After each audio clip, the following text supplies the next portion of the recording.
ये तांत्रिक एक नागिन को कैद करने के लिए इस बिल की मिट्टी लेकर उसे अपने पूजा स्थान पर गिरा देता है, जिसे छिपकर एक बौनी जादूगर ने देख लिया था। तांत्रिक वहां एक लड़की को बिठाकर नागिन को बुलाने लगा। इधर नागिन जो काल चक्र को लेने एक घर में आई थी, नागिन वहां रखे संदूक को खोलकर काल चक्र को लेने ही वाली थी कि तभी यहाँ तांत्रिक ने उस पर अपना तंत्र करना शुरू कर दिया, जिससे नागिन को तेज झटका लगा और वह तांत्रिक की ओर खींचती हुई जाने लगी। वह जैसे ही गेट के अंदर आई, वैसे ही बौनी जादूगरनी के एक गिरगिट ने उसका रास्ता रोक दिया। नागिन उसे मारने के लिए मुंह में दबा लेती है, लेकिन तभी वहां बहुत सारे गिरगिट आ गए और वे सभी एक विशाल गिरगिट में बदलकर उस नागिन को निगल लेते हैं, जिसे जादूगरनी अपने साथ लेकर वहां से चली गई। नागिन के कैद होते ही तांत्रिक उड़ते हुए दूर जा गिरा। उसे कुछ भी समझ नहीं आ रहा था, इसलिए तांत्रिक लड़की को लेकर उस बिल के पास पहुंचा, जहां उसने लड़की से लेटते हुए बिल के चारों तरफ फेरे लगाने को कहा। जब लड़की उस बिल के फेरे लगा रही थी, तब तांत्रिक को उसमें नागिन की छवि नजर आने लगी, जिससे उसे पता चल गया कि अब वह नागिन किसी और के कैद में फंस चुकी है।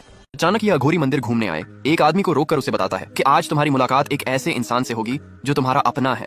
लेकिन आदमी उसकी बातों पर ध्यान न देकर मंदिर घूमने चला गया, जहां उसकी मुलाकात एक छोटी बच्ची से हुई जो गाइड बनकर उन्हें मंदिर घुमाने को कहती है। वहीं ये तांत्रिक महिला जो इस आदमी को मारने के लिए वहां आई थी। पहले तांत्रिक महिला ने एक भिखारी को अपने वश में कर लिया और उसे एक त्रिशूल देकर आदमी को मारने के लिए उसके पीछे भेज देती है। जैसे ही भिखारी उस आदमी पर वार करता, उससे पहले छोटी बच्ची ने उस पर भभूत को फेंक दिया। भगवान का दिव्य भभूत पड़ते ही वह भिखारी ठीक हो गया। तभी दो सिपाही उसे पकड़कर मंदिर के अघोरी के पास लेकर आए, जहां उसे देखते ही अघोरी को पता चला कि वह एक दुष्ट तांत्रिक महिला के वश में था। तभी उस भिखारी को वही तांत्रिक महिला दिखाई दी और उसने इशारा करते हुए पुलिस वालों से बताया कि यही वह महिला है, जिसे पकड़ने के लिए दो पुलिस वाले उसका पीछा करने लगे। तांत्रिक महिला उनसे भागते हुए एक ब्रिज पर आ गई, जहां ब्रिज के बीच में बैठकर कुछ मंत्रों को पढ़ने लगी, जिससे वह ब्रिज बीच से ही टूट गया और वे दोनों वहां से गायब हो गए।